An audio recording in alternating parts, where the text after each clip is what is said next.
La isometría de Grijalva. El Semproes no era solo un edificio, para mí era una cicatriz en el centro de Cali. Era una de esas casonas antiguas que olían a cal húmeda y a esa ciudad encantadora y extinta que había florecido a orillas del río Cali. Recuerdo uno de los patios posteriores con un orinal donde yo siempre levantaba la mirada y veía los ladrillos de arcilla del Cali viejo, troquelados e impecables con el sello de la ladrillera Granada, recordando una época de 60 años atrás donde los maestros de obra no se autoproclamaban sino que traían un linaje de conocimiento y habilidades heredadas. Desde las ventanas del Salón 11B se percibía el contraste, de un lado, el nuestro. Lo que antes habían sido atrios verdes que abrazaban el centro de las manzanas ahora convertido en un laberinto de zaguanes y salones con sobrevivientes y segmentados patios. Del otro lado del río, el estrato más alto, en casas aisladas en forma de villa. Entre ambos mundos, el río corría como una frontera que eventualmente y capando clase, cruzábamos para ir al Teatro Calima y la Avenida Sexta.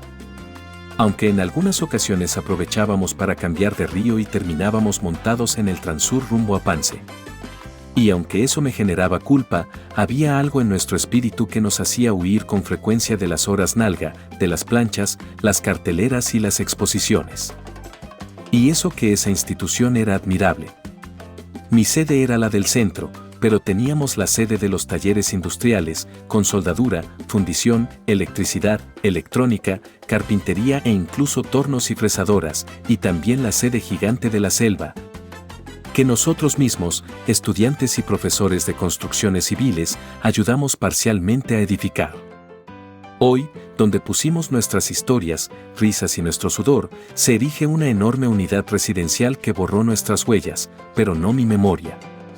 A veces pienso que todo eso era un tanto surrealista, pues yo juro haber visto a mis compañeritos de 13 años tener duelos de conocimiento entre melómanos expertos de salsa y son, vi a Caballo a Huevitas y a Leitón tirando cartillas sobre quién había estado en la percusión y los vientos cuando Rubén Blades cantó la versión original de Maestra Vida.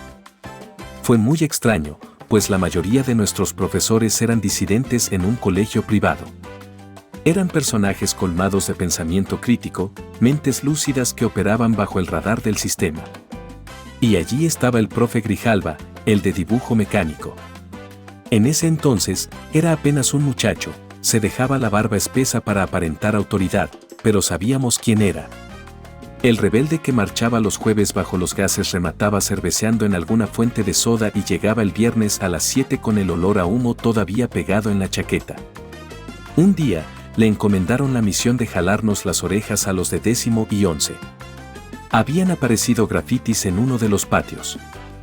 Eran los años 80, y no eran consignas políticas, eran las marcas de las zapatillas Reebok y Nike, perfectamente dibujadas, que se habían vuelto un símbolo de estatus incluso en ese maravilloso colegio de gamines. El profe Grijalva se rascó la barba durante unos 4 minutos eternos. Nos miraba fijamente mientras movía la cabeza de un lado para otro, como dibujando un no, silente pero cargado de una decepción profunda. El silencio se tornaba cada vez más incómodo, asfixiante.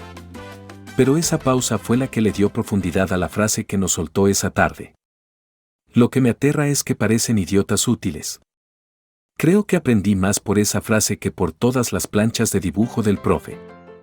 Aquella misma tarde, el sol entró sesgado por los ventanales del 11B, iluminando el polvo de tiza.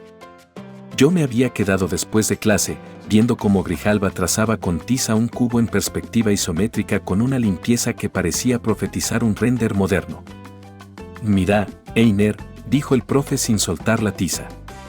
«Mira este sólido. Aquí tenés el juego del mundo, la vista lateral izquierda y la vista derecha. Cada una te muestra una realidad posible». Entonces, Grijalva subió la regla T y trazó, con un solo movimiento firme, la vista superior, también llamada vista en planta. «Pero aquí está el truco», dijo. «Existe incluso una tercera vista, la superior, pero aún con las tres no podés conocer la forma real con certeza.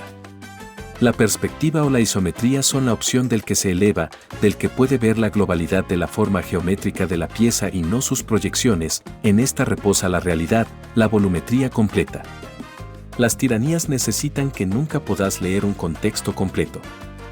Mi intención, Einer, no es convencerte de que una vista es mejor que la otra.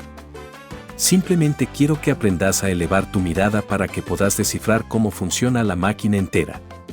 Con esa última frase había enviado René Descartes a montar una peluquería.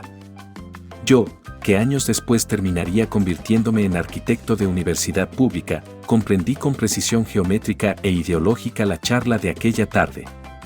Hoy, ya viejos ambos y siendo muy amigos, me confesó algunos secretos, no solo de los chismes buenísimos y sonrojantes que pasaban en la sala de profesores, sino también que su real convicción era la anarquía.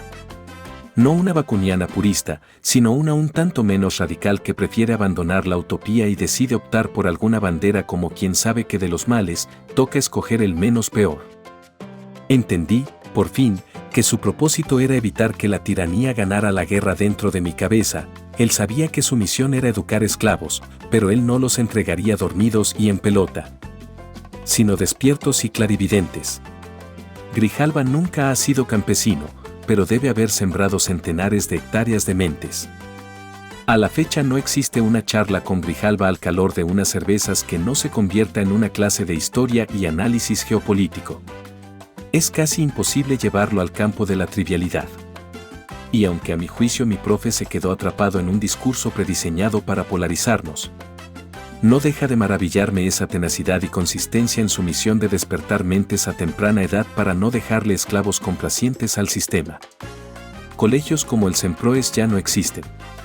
Los aniquilaron. Ya en los 90 el modelo educativo con énfasis industrial agonizaba ante la apertura económica y la injerencia del Tratado de Libre Comercio con Estados Unidos, impuesto por un neoliberalismo que más bien debió llamarse pseudoliberalismo, pues partía de la premisa de que ya nada íbamos a fabricar porque todo debía importarse del primer mundo. Este país, y varios en América Latina, habían aceptado la derrota económica impuesta por el poder hegemónico y la habían disfrazado de estrategia comercial. Si la vida fuera una obra de teatro, realmente nos habían sacado del teatro y nos habían dejado vendiendo chicles ajenos en la entrada.